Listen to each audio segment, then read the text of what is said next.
This is my true story. I was a father who gave everything to his only daughter. I built her life from the ground up, paid her tuition, funded her business, and gave her the roof over her head. I thought one day she'd look at me with pride, but instead, she looked at me like a burden. One evening, she said, "Stop calling me, Father. You call me so much, I get disturbed."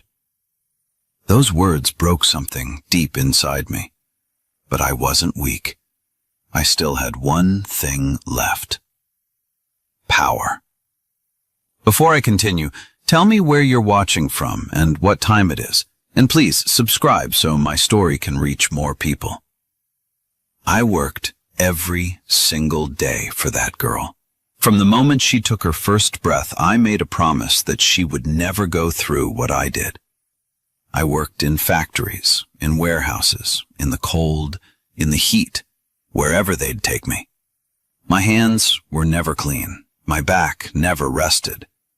But my heart was proud. Every dollar I earned went to her future. School fees, clothes, food, everything. I remember skipping lunch sometimes just so she could have new shoes for class. When she was little, she'd run up to me at the gate shouting, "Daddy!" and wrap her arms around my legs. That word used to be my whole world. I didn't have much growing up. My father died when I was 12, and I learned early that love wasn't something handed out. You had to build it with effort. So that's what I did. I built mine through my daughter. I carried her on my shoulders to school, waited outside in the rain when she forgot her umbrella, and saved coins in an old jar so she could go on every school trip. I didn't know what happiness was until I saw her smile. I thought I was doing everything right, being the kind of father I never had. When she grew older, I taught her how to work, how to respect people, how to be honest, how to keep her word. We used to fix broken furniture together in the garage. I'd hand her the tools, and she'd watch every move I made. I told her, "One day you'll build something better than this." She used to nod and say, "I'll make you proud, Dad." And I believed her.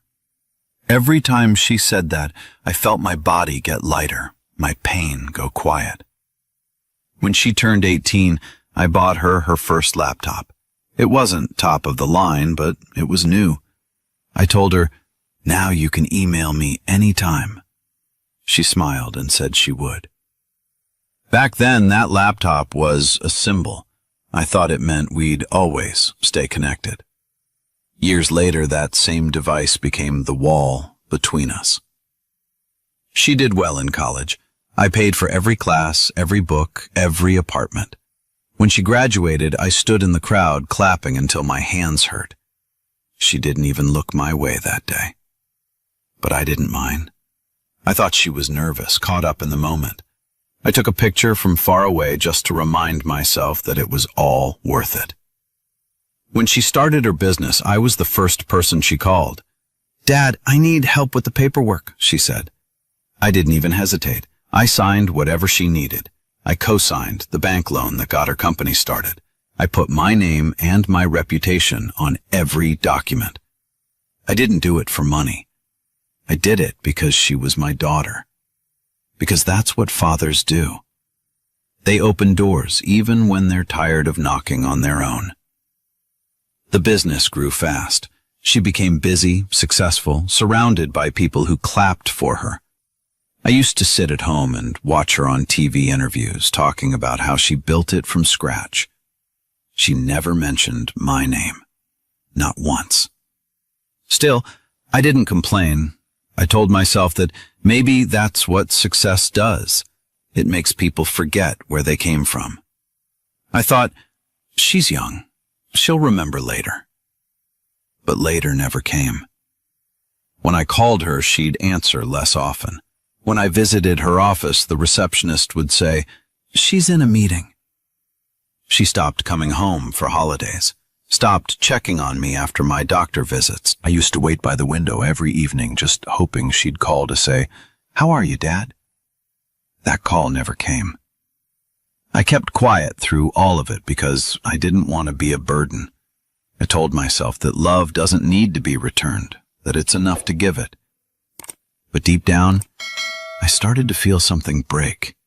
It wasn't anger, it was sadness. The kind that doesn't shout, it just sits quietly in your chest. I never thought the same girl who once called me daddy with pride would one day say it like an insult. I didn't know then that love without respect is a slow kind of death. And I was already dying long before she told me to stop calling her.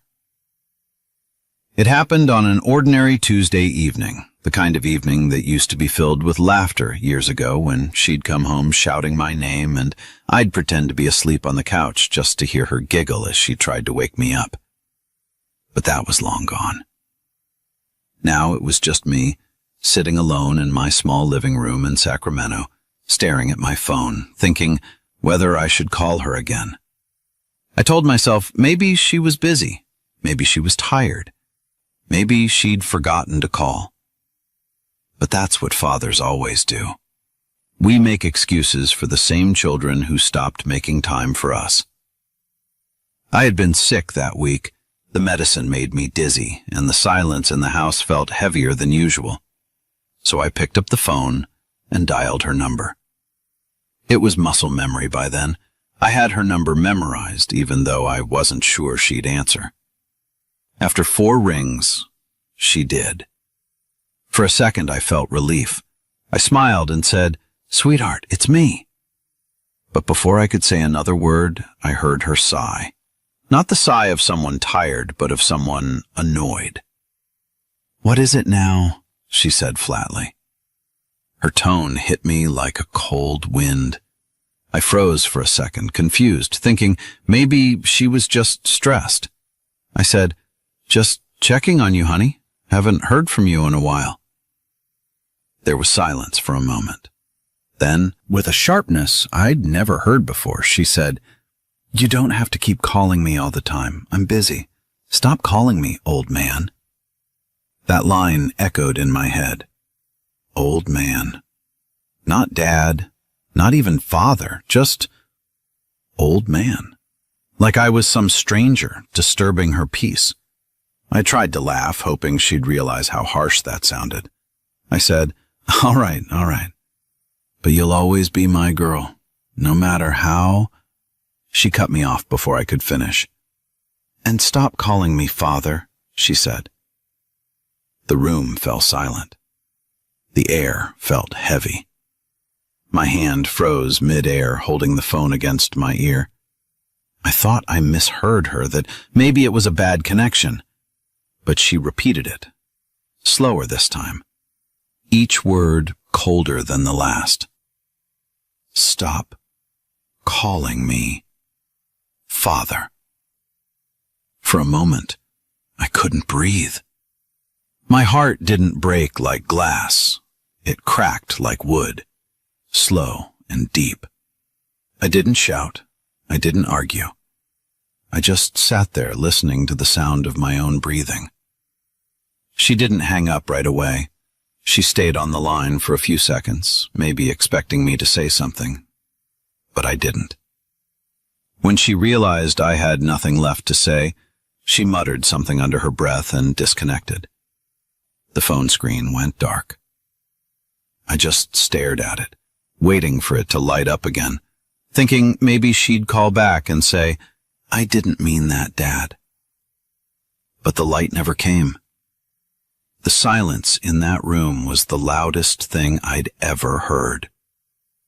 I remember looking at the photo on the wall, her as a child sitting on my shoulders, her small hands gripping my head, both of us laughing. I reached out and touched the frame. It felt colder than the phone, still warm in my hand. That night, I didn't sleep. I sat by the window watching the streetlights flicker, wondering how a single sentence could erase decades of love. I thought of every night I stayed awake working overtime to pay her tuition, every meal I skipped so she could eat better, every dream I gave up so she could chase her own. I thought of how proud I was the day she called me Daddy for the first time. That one word used to mean everything to me. Now it was gone, ripped out of my life like it never belonged there. When morning came, I didn't feel angry. I felt empty, like the world had turned gray.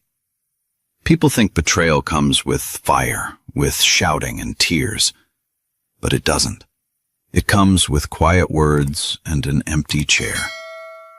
I didn't tell anyone what she said, not my neighbors, not my friends. I didn't want pity. I just wanted peace. But deep inside, I knew something had changed forever. She didn't just reject me as a father that night. She erased me from the story I had spent my whole life writing. And I didn't know it then, but that silence, the silence that followed those words, would become the start of everything that came next. The days after that call felt longer than any I'd ever lived. Every hour moved slow, like time itself didn't want to move forward. I stopped calling her, not because I didn't want to, but because I couldn't bear to hear that voice again, the one that made me feel like I didn't belong anymore. I'd sit in my chair by the window, staring at the street, pretending I was waiting for someone, but I wasn't. I was just trying to fill the silence. The phone stayed on the table beside me, fully charged, untouched. For the first time in years, it didn't ring. Word spreads fast in small towns. People started to notice that my daughter no longer visited. At the grocery store, one of my old friends asked, "Haven't seen your girl in a while. She must be busy with her company, huh?" I just smiled and nodded. I couldn't tell them the truth, that my daughter wasn't busy. She was gone. That she didn't just move away. She moved on. And I wasn't part of the picture anymore. Every question, every well-meaning comment felt like a knife twisted slow. Then came the whispers. Small towns have a way of making silence louder. I overheard two women at the coffee shop say, "You know, she doesn't even talk to her father anymore. The old man's all alone now." They didn't say it to hurt me, but it hurt all the same. I drank my coffee in silence, finished it to the last drop, and walked out before they could notice the shake in my hands. At night, I'd look through old photos, birthdays, school events, the day she opened her company. In every picture, I was there, behind her, beside her, always smiling. I realized I had spent my whole life standing behind her, making sure she never fell. And now, when I stumbled, there was no one to reach back for me. The irony was cruel, but it was real. Her husband stopped answering my messages too. I used to send him small texts asking how they were doing, if they needed anything. He'd reply politely before a few words, nothing more. But after that night, he stopped completely. I guess he heard what she said, or maybe he just decided it was easier to forget me too. Either way, the silence grew heavier. Sometimes I'd pass by her office building on my way to the bank. I'd see her through the glass, laughing with clients, surrounded by people who clapped for her. She looked confident, happy, like she had everything. And I'd wonder if she ever thought about the man standing outside, the one who built the foundation under those shiny floors. I doubt she did. Success has a way of blinding people to the ground they're standing on. I didn't hate her. That's what surprised me most. I thought I would, but I didn't. Hate takes energy, and I didn't have much left to give. Instead, I just felt smaller every day, like the world had quietly erased me without making a sound. My meals got smaller, my walks got shorter, my voice quieter. The few people who still called me Sir at the market were the only ones who reminded me I existed. One afternoon, I sat outside watching the sun go down behind the hills. A neighbor walked by and said, "You should be proud. Your daughter's company is on the news again." I smiled weakly and said, "Yes, she's doing well." Then I went inside and closed the door before the tears could fall. I didn't want anyone to see. The shame of being forgotten is different from any other pain. It doesn't shout, it just lingers, sitting heavy in your chest, reminding you of what you lost every time the phone doesn't ring. But as the days went by, the sadness started to turn into something else. Not anger, not revenge. Clarity. I started to remember things I had forgotten. Documents, signatures, papers with my name still on them. She might have stopped calling me father, but legally, my name was still tied to everything she owned. Her company, her assets, her success. All of it started with my approval, my co-signature, my trust. And the more I thought about it, the more that silence inside me began to harden. I wasn't powerless. I had just forgotten how much power I actually held. She may have taken my name out of her heart, but she hadn't taken it off her papers. And that, I realized, was the biggest mistake of her life. If you're watching this, take a second to hit that like button. It helps more people hear stories like this one.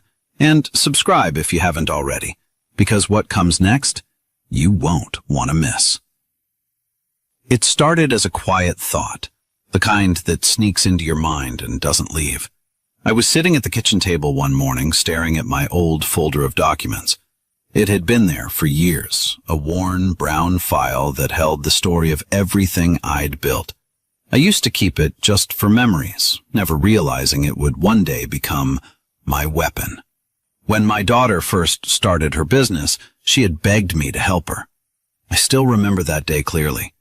She came to me with big dreams and even bigger plans. Her voice was full of confidence, but her wallet was empty. "Dad," she said, "I just need your signature to get started." I didn't hesitate. I went with her to the bank, signed the loan papers, co-signed the contracts, and even let her register the business under both our names. At first, she said it was just a formality, that once things got running, she'd transfer everything. I trusted her. I thought trust was the same as love. The folder contained every piece of that trust, the proof that my name still stood behind her success. Without my guarantees, that business wouldn't have existed. The bank had only approved the startup loan because of my property, my assets, and my name. Back then, it felt good to help her. I was proud when people said, "You raised a smart girl." But over time, she started acting like the company was all hers. She changed the signage, dropped my name from everything public, and told people she built it from scratch. I didn't argue. Let her have the spotlight, I thought. What matters to me is seeing her succeed. But now, looking at those papers again, I realized the spotlight wasn't hers alone. The stage she stood on still belonged to me. The documents were all there, original property titles, share agreements, the loan application with my name signed neatly next to hers. I kept flipping through each page, and with every signature, I remembered every sacrifice that came with it. I could still see the small coffee stain on one paper from the day I had come straight from work to meet the banker. I didn't even change my shirt before signing. My name, my fingerprints, my sweat. Everything about that business carried a part of me, and she had forgotten that. I leaned back in my chair and smiled for the first time in weeks. Not out of happiness, but realization.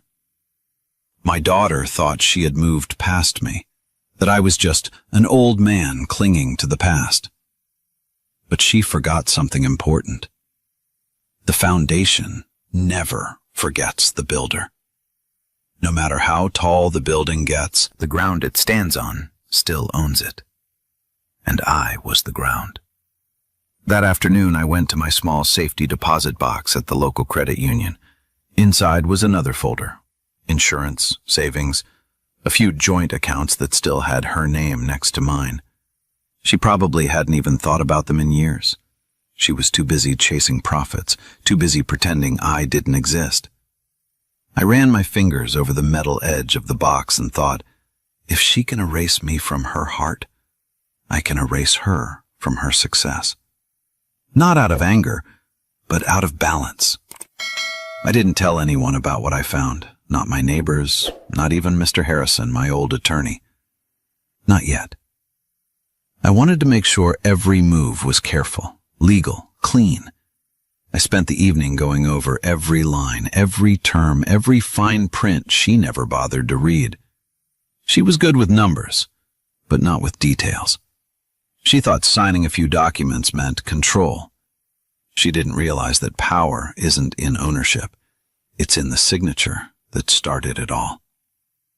By the time night fell, I had already decided what needed to be done. She had built her business with my name, and now she would learn what happens when that name is taken back. She had forgotten that respect is the real currency, and without it, even an empire becomes worthless. As I put the folder back in its place, I said softly to myself, she told me to stop calling her father. That's fine. But when the world stops calling her successful, maybe she'll remember who gave her that name in the first place. That night, for the first time in months, I didn't dream of sadness or silence. I dreamed of justice. The quiet kind that doesn't shout or hurt, but simply restores what was lost. I knew exactly what I had to do next, and it would only take one call. That night the house was quiet, too quiet. The kind of silence that almost hums in your ears. The folder sat in front of me on the kitchen table, the same table where I had once helped my daughter with her algebra homework. The lamp above flickered, throwing long shadows across the papers. My dinner was untouched. I wasn't hungry. I just stared at the documents, the signatures, the stamps. My name beside hers. The proof of everything I gave her. All those years of work, sweat, and trust, printed neatly in black ink. I ran my fingers over my own name. It felt like a reminder and a warning all at once. I didn't feel angry anymore. Anger fades. What I felt was something colder. Resolve. That was the night I decided enough was enough. I couldn't change what she said to me. I couldn't make her love me again or respect me. But I could remind her who I was. Not through words, not through emotion, but through the very thing she valued most. Control. The same control she thought she had over her success. I sat there thinking about everything that led to this point. The endless sacrifices, the years of struggle, the nights I stayed up worrying about bills just to make sure she'd have an easier life. I thought about how proud I was when she bought her first condo, when she moved into her big office, when she stopped needing me. But that pride had blinded me. It made me forget that people who forget where they came from eventually fall. And sometimes it's the ground they left behind that reminds them how hard the fall can be. The clock on the wall ticked loudly. Each second felt like a question. Will you keep letting her disrespect you? Or will you remind her what you built? I looked out the window. The streetlights glowed faintly against the dark road. Somewhere out there, my daughter was probably having dinner in her big house, laughing, feeling safe, believing the world was under her control.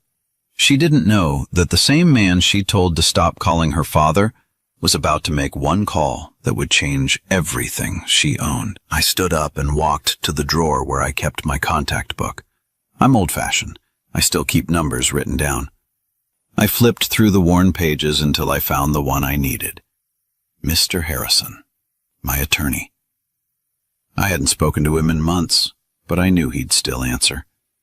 I placed my finger over his name for a moment, thinking about what this would mean. This wasn't about revenge. It was about fairness. The kind of fairness that only time can teach. Before calling, I looked around my small kitchen, the faded wallpaper, the old chair, the quiet space. Everything around me was real, earned, honest. My daughter's world, on the other hand, was built on borrowed hands. Mine. She had forgotten that, and now she'd remember. I took a deep breath and dialed the number. It rang once, twice. Then a calm voice answered. Mr. Harrison speaking. I didn't waste time. It's me, I said. I'm ready to withdraw my name from all my daughter's company documents. Every guarantee, every signature. I don't want to be connected anymore. There was a pause. Then he said carefully, You're sure about this? I said, I've never been more sure in my life.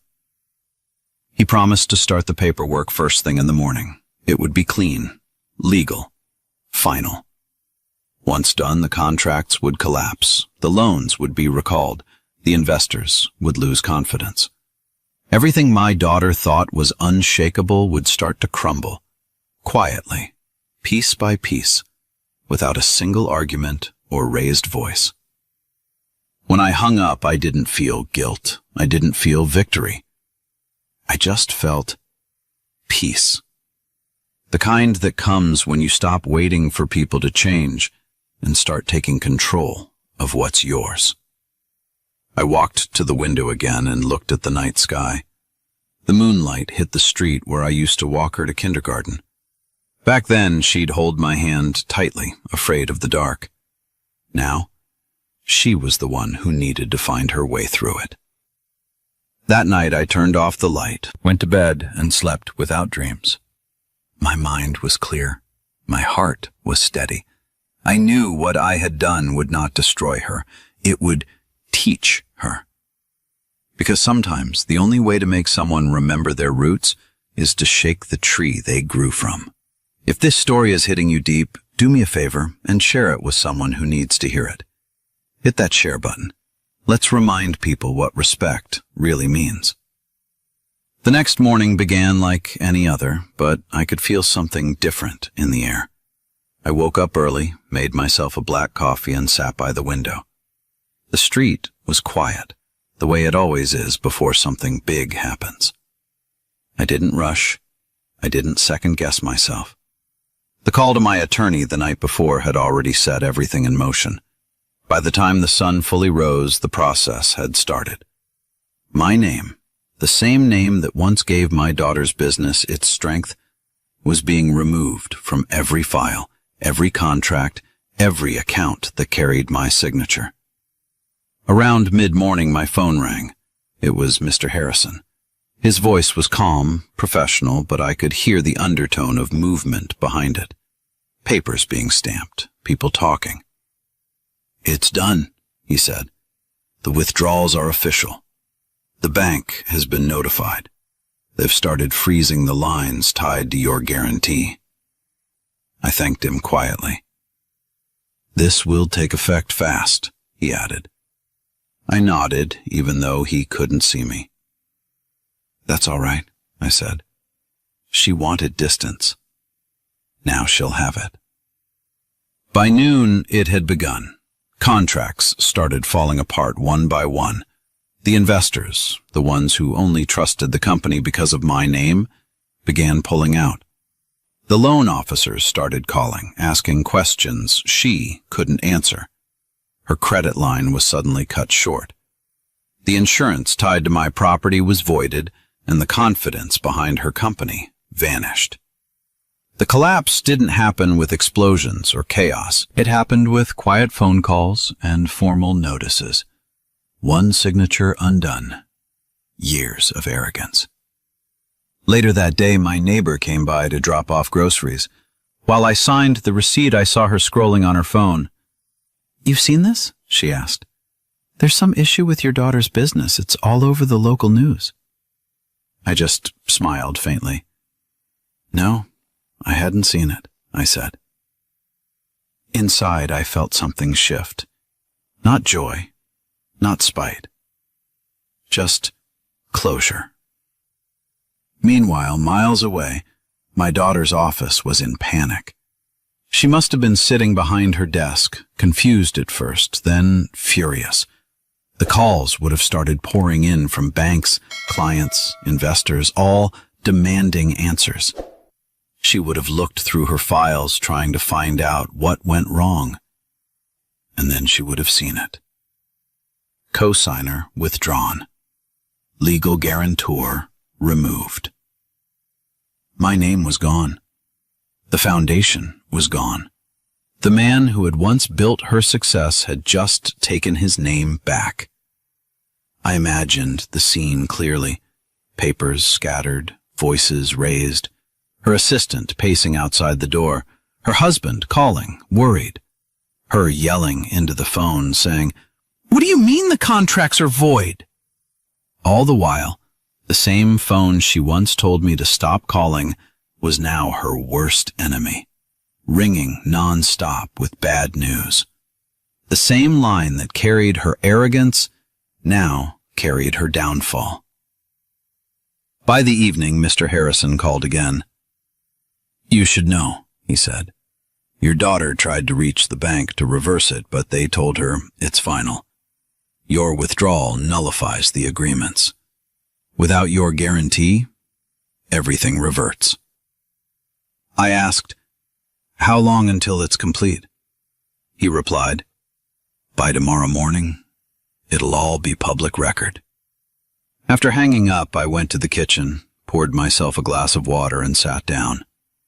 I looked around my small house. Clean, quiet, simple.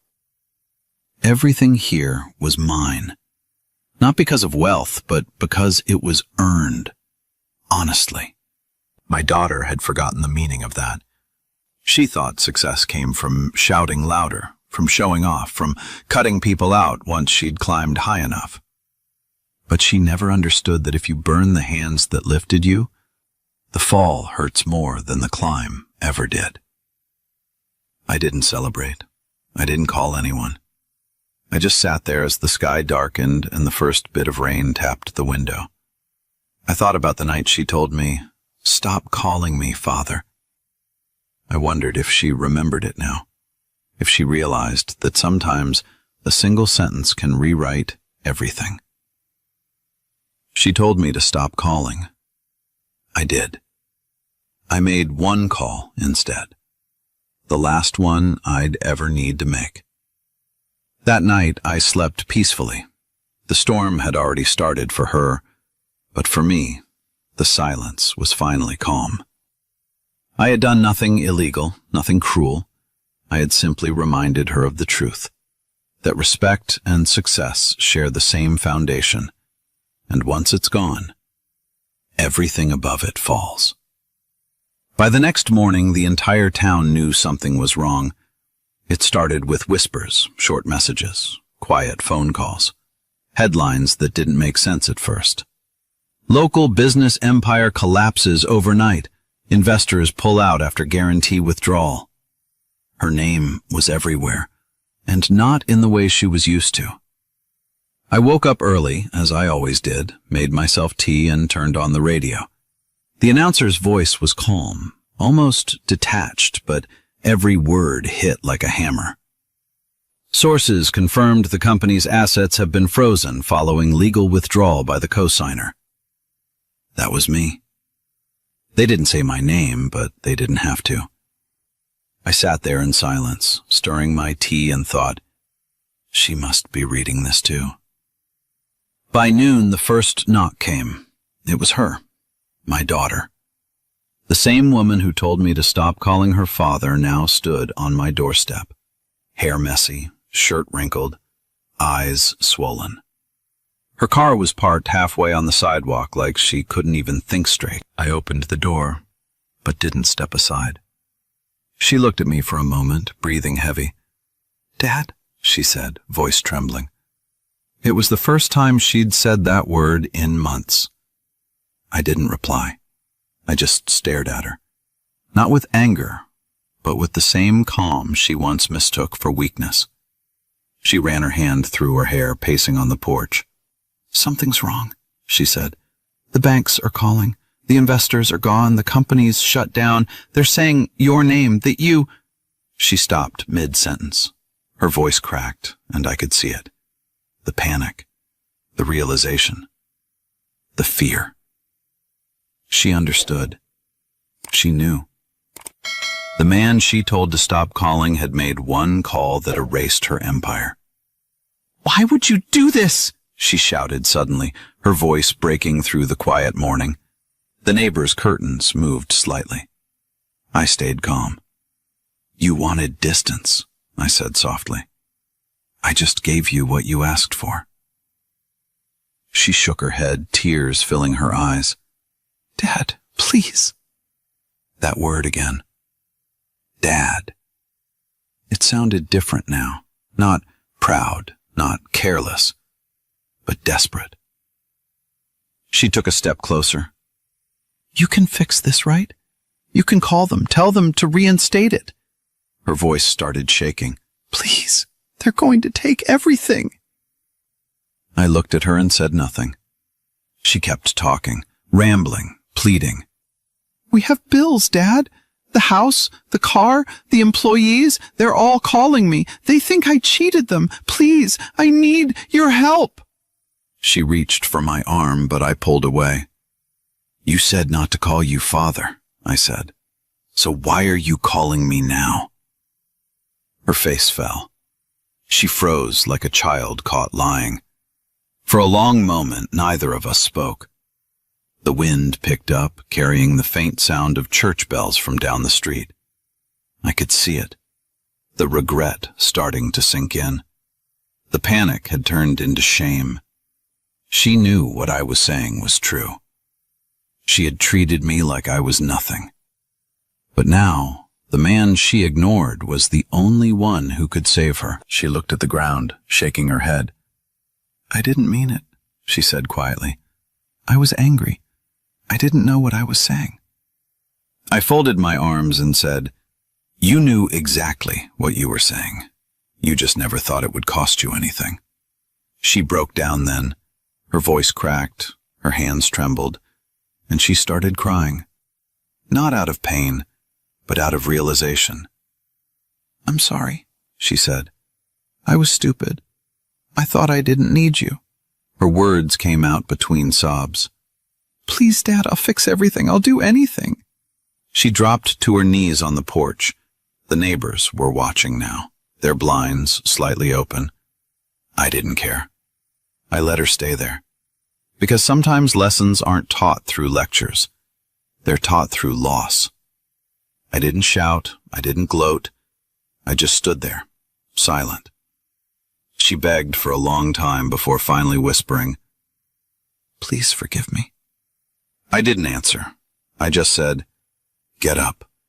Go home. Think about what respect costs, because you just paid for it." As she walked away, shoulders slumped, I felt no hate, no satisfaction, just peace. She had finally learned what pride couldn't teach her, that no success built on disrespect can last.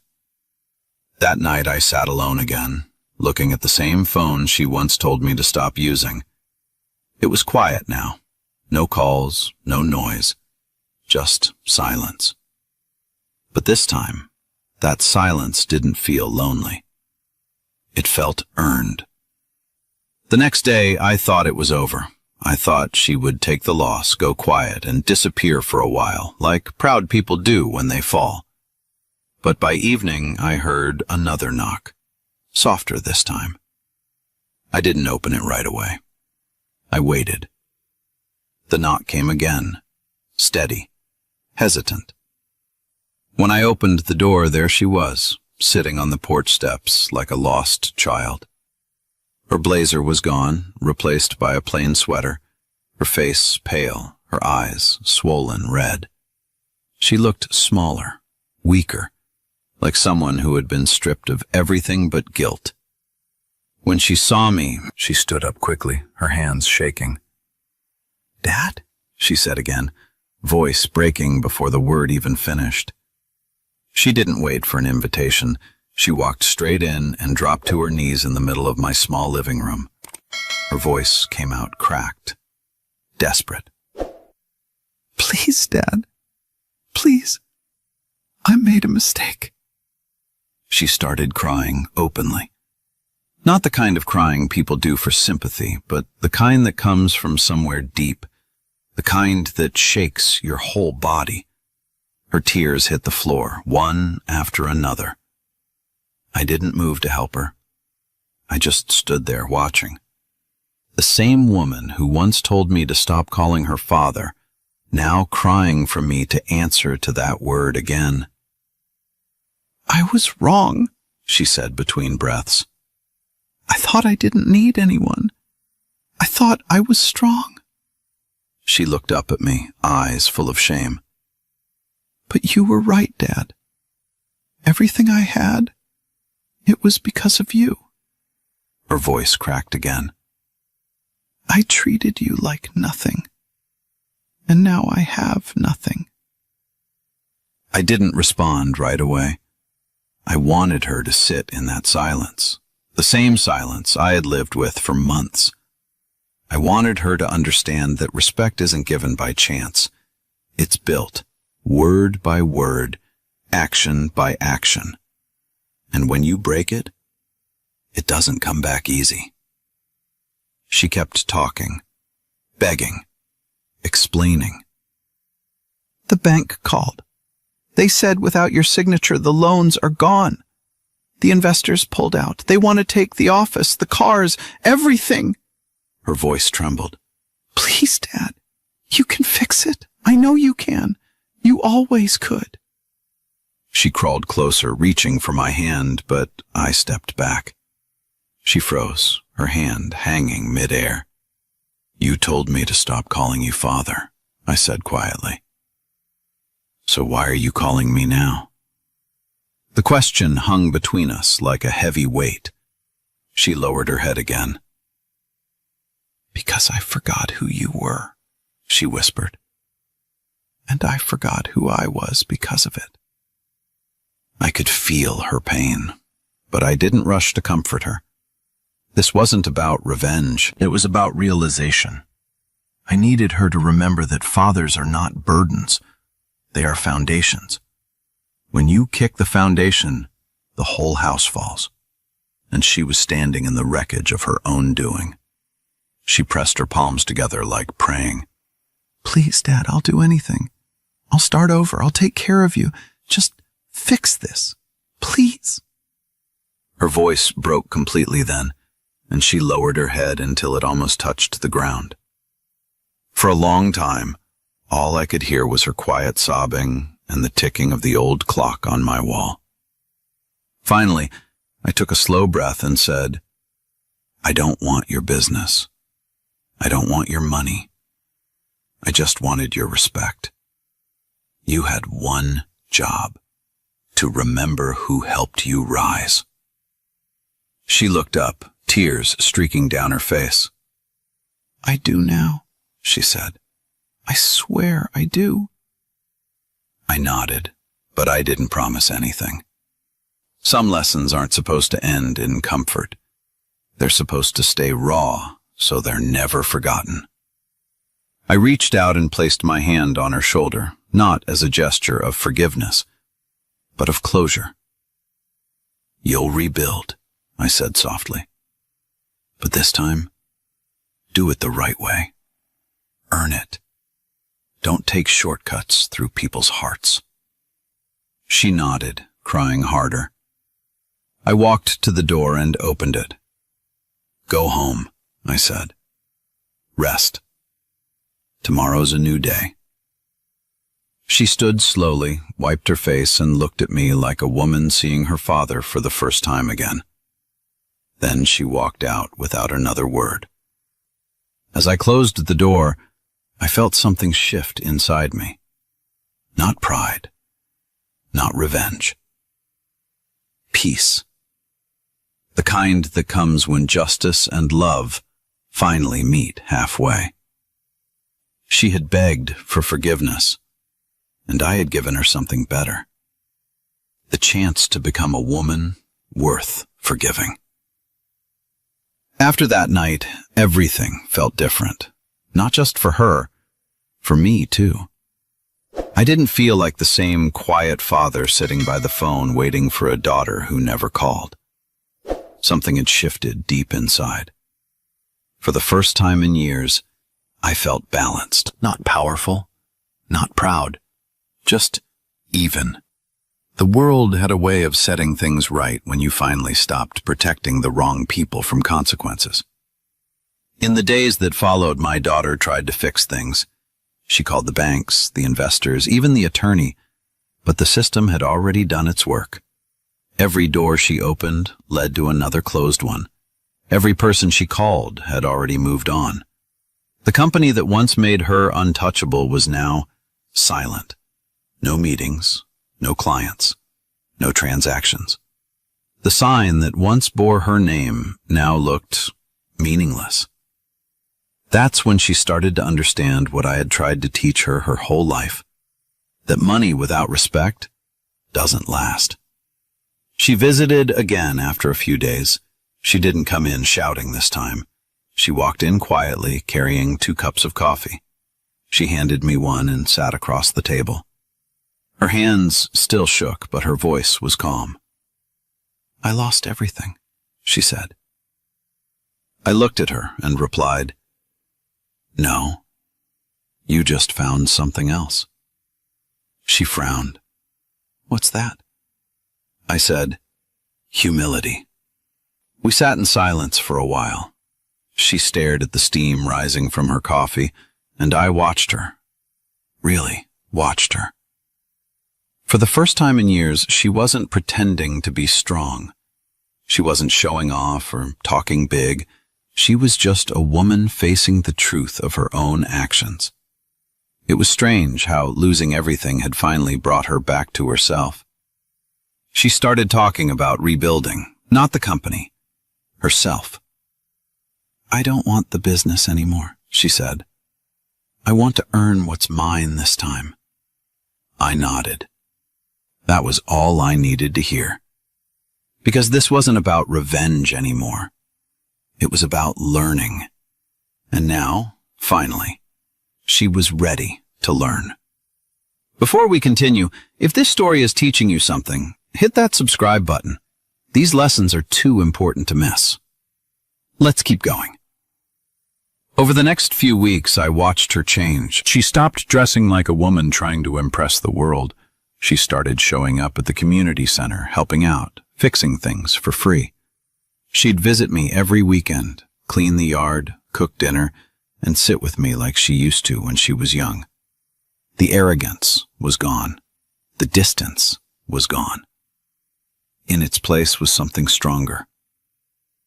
Understanding. One evening, as we sat watching the sunset, she said, "Dad, I don't know how to repay you." I told her the truth. "You already did." She looked confused. I smiled. "You learned the lesson. That's enough." She didn't say anything, but I saw it in her eyes. She finally got it. Respect, responsibility, gratitude. The things I tried to teach her when she was a girl. Things that success had buried under ego. The same lesson that life eventually dug back out with its own hard hands. She had learned what no book or business deal could teach. That the hands that raised you can also let you fall if you forget their worth. She started from scratch after that, found a small job, rented a small apartment. She called me often, not out of habit, but out of choice. Sometimes just to ask how I was. Sometimes to tell me about her day. I never asked about the money or the company. None of it mattered anymore. What mattered was that I had my daughter back. Not the businesswoman, not the prideful woman, but the girl I once raised. People in town still whispered about what happened. They called me ruthless, cold. They said I destroyed my daughter's future. But I didn't destroy it. I saved it. Because sometimes love doesn't mean giving more. Sometimes it means taking away what's killing a person slowly. Their arrogance, their blindness, their pride. I took that from her, and in doing so, I gave her herself back. She told me once, "Dad, I finally understand why you did it." I nodded and said, "Good." Because that was the point. The lesson wasn't about power. It was about respect, the one thing that keeps families strong and hearts humble. She learned it the hard way, but she learned it. And that's all a father can hope for. It's strange how life comes full circle. The same daughter who once told me to stop calling her father now calls me every morning just to say good morning. The same woman who once laughed at my advice now asks for it before making a move. The same voice that once spoke with pride now speaks with gratitude. It didn't happen overnight, and it didn't happen easily. But it happened. Sometimes people need to lose everything to finally see what matters. My daughter had to lose her company, her house, her image, and her arrogance to finally find something worth keeping. Respect. Now, when she visits, she doesn't drive up in a fancy car or wear those sharp blazers that once made her look untouchable. She comes in simple clothes, carrying groceries, asking if I need anything fixed around the house. I watch her quietly as she works, hammering a nail, cleaning the yard, and I see the girl I raised. Not the woman success had changed, but the one humility brought back. There's peace in that. Not victory, not satisfaction, just quiet peace. People still talk about what I did. Some say I was cruel, that I went too far. Others say I was brave. But I don't think it was either. It was necessary. Fathers are expected to give endlessly, but giving without boundaries turns love into weakness. The day she told me to stop calling her father, something inside me broke. But that break also opened my eyes. I realized I had spent my life protecting her from every consequence, every failure, every pain, every lesson. I shielded her, and because of that, she grew up thinking life would always bend for her. It took one call to remind her that even love has limits. She never knew that I cried that night after making that call. Not because I was proud of what I did, but because I knew it would hurt her. No parent wants to see their child fall. But sometimes you have to let them hit the ground so they understand why you told them to walk carefully. I didn't ruin her. I rebuilt her. I took away the illusion of power so she could find real strength. Months have passed now. She's working a normal job, earning her own way. It's not glamorous, but she's happy. She visits every weekend, and we sit on the porch talking about small things. The weather, the garden, the people in town. She tells me about the co-workers who respect her, not because of her last name or her company, but because she shows up, works hard, and stays humble. That's all I ever wanted for her. One evening, as the sun went down, she said, "Dad, you know that call you made? It saved me." I looked at her and smiled. "I know," I said. "It saved me, too." Because it did. It freed me from the quiet pain of being forgotten, It reminded me that even in old age, a father's voice still matters. It may shake, it may soften, but when spoken with purpose, it can still change lives. Now, when I pick up my phone and see her name on the screen, I still pause for a second before answering. Not out of bitterness, just reflection. Every ring reminds me of that night, of those words, of how far we both came from them. Stop calling me father. Those 4 words built a wall between us. But one call tore that wall down brick by brick until only truth remained. She learned her lesson. I learned mine. She learned that success means nothing if it costs your family. I learned that love means nothing if it doesn't have self-respect. We both found balance in the wreckage. I don't know how many years I have left, but I know this. When I'm gone, she'll remember me not as the man who gave her money, but as the man who gave her a lesson that money could never buy. Final thought. She told me to stop calling her father, so I made one call that reminded her who I truly was. Not her burden, not her weakness. Her father.